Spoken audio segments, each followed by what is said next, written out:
Hi everybody and welcome to James's House of Rock. Today we have two bands, Bowling for Soup and Sum 41. So Sum 41 is from Ajax, Ontario in Canada. We have Derek Whibley, vocals, Tom Thacker as the lead guitarist, Jason McCaslin is bass guitar, and Steve Jonks was the drummer until April 2013, last year. If you are a fan of Blink-182, which we covered as my second episode, they sound a whole lot like them, mostly because it's the same producers and mixers for both of them. So their first album, the Half Hour of Power EP, had one single, It Makes No Difference, which didn't have a video because the album wasn't very big. And the exact length of the album is a half hour, which is, of course, what the name says. Their second, and arguably their biggest album, All Killer No Filler, was released on May 8th, 2001. It had three singles, In Too Deep, Motivation, and Fat Lip, which is on the radio all the time. They reached number 10, number 24, and number 24 on the modern rock charts. Videos were made for all three singles, as well as the song Nothing on My Back. Their second big album was Does This Look Infected, which was released on November 26, 2002. It was gold in the US and platinum in Canada. Singles Over My Head, Better Off Dead, Still Waiting, and The Hell Song peaked number 7 and number 13, also on the modern rock charts. Videos for all three singles were made, but the video for Over My Head, Better Off Dead was released exclusively in Canada and on the band's website. Their third album, Chuck, has a pretty interesting story behind it, actually. The band went to the Republic of Congo in Africa with a charity group during their civil war. The band was staying in a hotel where fighting broke out near, and a person named Charles, or Chuck, Pelletier, a UN peacekeeper, led the band as well as all the other people staying in the hotel. The album was released on October 12, 2004. Charted number 10 on the Billboard 200. It had 4 singles, We're All to Blame, Pieces, Some Say, and No Reason. It was pretty good success in Europe and North America, but not a very big album. Videos made for every single except for No Reason. A live album named Go Chuck Yourself was released in Canada and in Japan under the name of Happy Live Surprise. Their next album, Underclass Hero, Dave Bax left the band to work with Brown Brigade due to creative differences with the band. The actual album was released on July 24, 2007. First single, Underclass Hero, peaked number 7 on the Billboard 200, and the album reached number 1 on the Billboard's rock albums. 2 more singles, With Me and Walking Disaster, were also released. Videos were made for With Me and Walking Disaster, as well as Underclass Hero. Underclass Hero went platinum in Canada. Their newest album, Screaming Bloody Murder, was released on March 29, 2011, but the first single, the title track, Screaming Bloody Murder, was released on February 7th of the same year. Second single, Baby You Don't Wanna Know, was released on June 14, 2011. A video was made for Baby You Don't Wanna Know. For future plans for the band, they may have a new album out by the end of this year. Let's move on to Bowling for Soup. They're from Wichita Falls, Texas, and for their members, they have Jarrett Reddick, vocals, Eric Chandler, bass guitar, Gary Wiseman, drums, and Chris Burney, guitarist. Jarrett and Chris met in high school, and Chris owned a coffee shop that had live music. One of the One of the bands being the Persecuted, which is where Eric and Gary met Jarrett and Chris. Many bands were formed by the different members until 1994 when they all got together and Jarrett formed Bowling for Soup. Including also Eric, Chris, and Lance Morrow as a fill-in for Gary. Morrow left the band on good terms and was replaced by Gary, who was working on his solo band, Gary and the Wisemen, at the time. They relocated to Denton, Texas, where they recorded a small studio album for the Denton label FFORE,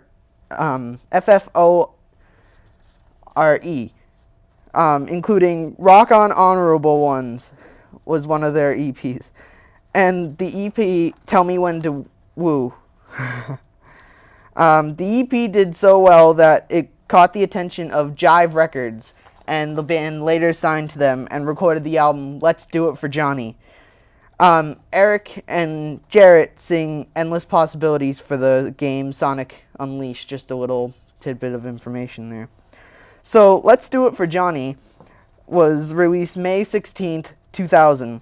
It has two singles, The Bitch Song and Sucker Punch. A video was made for The Bitch Song, but not Sucker Punch. So, the album that I have in front of me here, Drunk Enough to Dance, was released on August 6, 2002. It has two singles, Emily and Girl All the Bad Guys Want. Girl All the Bad Guys Want was nominated for Best Pop Performance by a Duo or Group with Vocals at the 2003 Grammys. It's actually, as far as I know, the only Grammy that Bowling for Soup has ever been nominated for. The song Punk Rock 101 was added at the end of the re-released version along with the cover of The Flock of Seagulls, I Ran So Far Away. Videos were made for Emily, Girl All the Bad Guys Want, and Punk Rock 101. And may I recommend the Punk Rock 101 video is really cool.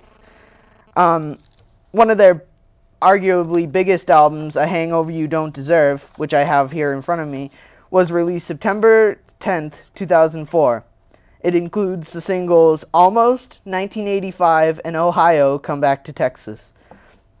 1985 is actually a cover of the band SR-71.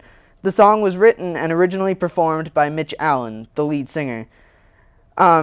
Huge success due to the massive airtime of 1985. And the Almost did almost as good as 1985, and Ohio didn't do very well as a single. Videos were made for Almost and 1985, and the lead singer of the original band, SR-71, actually features in the video for 1985. He's the dude in all black that walks by and stares at them funny. A smaller compilation album named Bowling for Soup Goes to the Movies is a compilation of all different movie and TV themes. It included I'm Out With You, which Bowling for Soup performed in the song, in the movie Sky High, which was Disney's movie, and a video was featured on the DVD and also aired on Disney Channel.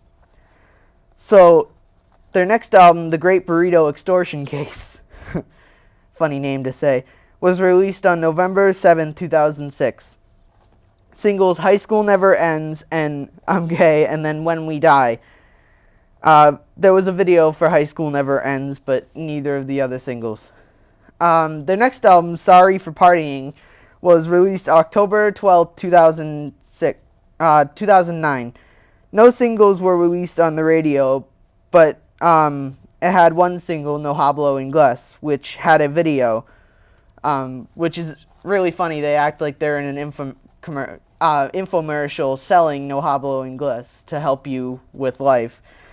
They had one small album, just kind of as a joke, named Merry Flippin' Christmas, Volume 1. It was only released digitally on November 26, 2009, and later on it was released at a very rare rate on a CD.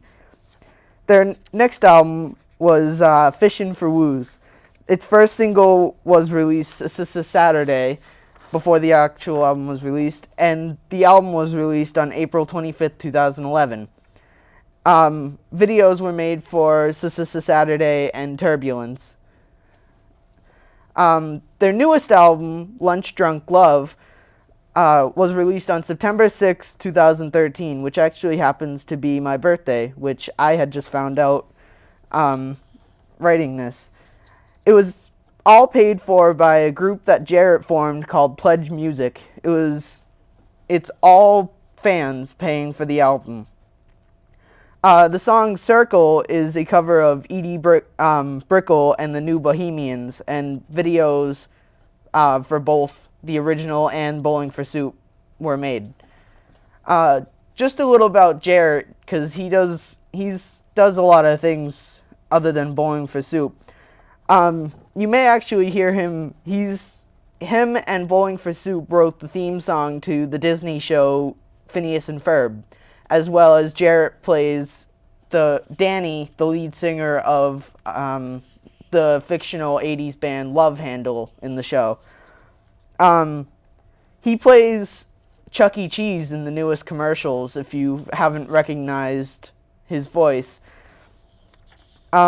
He has his own record label named Crappy Records, and he has a side project, People on Vacation. They have one album out if you want to look for them. Actually, Eric Chandler also has a solo album coming out later this year. He has one lyric video out, so if you go to his website, it's actually pretty good. He's the one singing. So I have a few other bands to talk about here.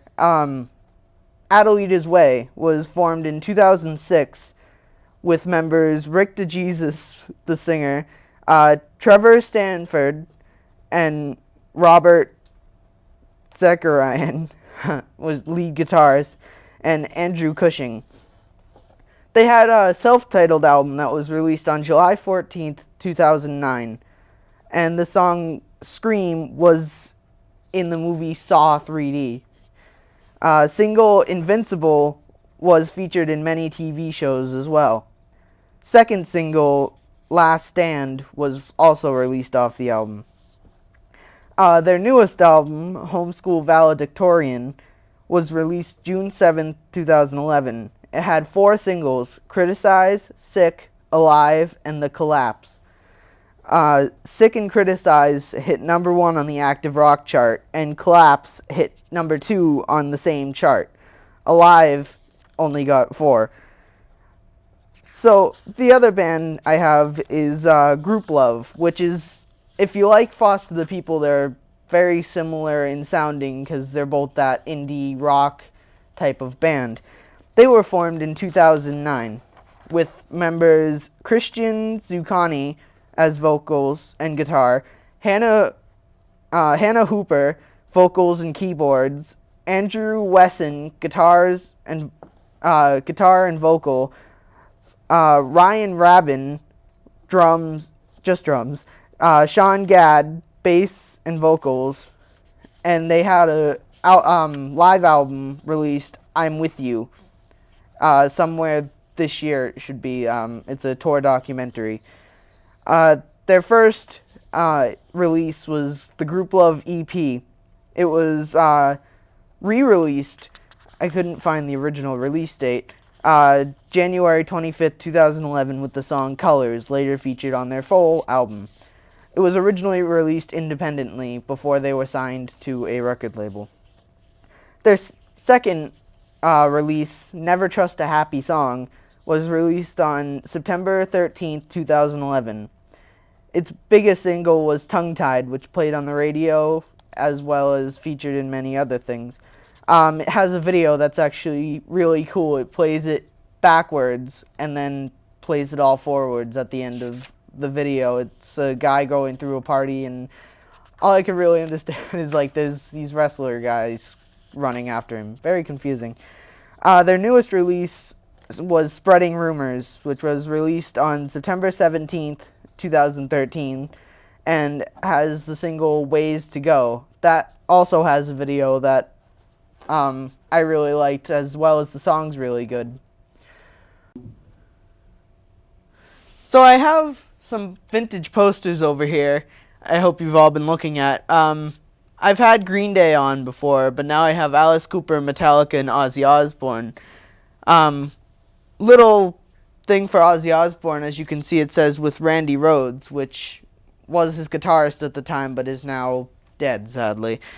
And you probably can't see it on the thing here, but all tickets were only $12.50 at the time. Like, you can imagine nowadays it's like almost $40 a ticket, depending on how bad the seats are. And up here we got Metallica. It's only $19.92, playing Ride the Lightning and Justice for All, Enter Sandman, Masters of Puppets, and Garage Days, as it says on here. Over here we have Alice Cooper playing Concert for the Homeless with Black Sabbath. You can bring canned food, blankets, or money. So that's about it for the posters. And down here for Ozzy Osbourne, you can't see it, but it's special guest star Foreigner, which is also a pretty big band. I like them. So I have some tour dates here for upcoming concerts. Buck Cherry is coming to the Webster in Hartford, Connecticut on February 20th, which is coming up. So if you want to see it, I'd get your tickets soon. Sick Puppies on February 26th at the Polarium in Worcester. Same thing, I'd get your tickets now. Young the Giant is coming March 2nd to the Boston House of Blues. And Foster the People is also coming to the House of Blues, but on May 9th. And I may actually be seeing this show. So, also, Alice in Chains are coming to Foxwoods on May 10th. The Boston Calling Festival comes May 23rd. I don't exactly know any of the bands that are coming to this festival, but I will fill you in as I get more information. Motley Crue has announced their farewell tour this year. This is their last tour. One of the shows being this August at the Xfinity Center with Alice Cooper. I may actually be seeing this show too. Well, that's all for this episode. Except I have one trivia question. What was the name of Debbie in the song 1985, and why is this important? I will see you all next episode. Thank you for watching James's House of Rock.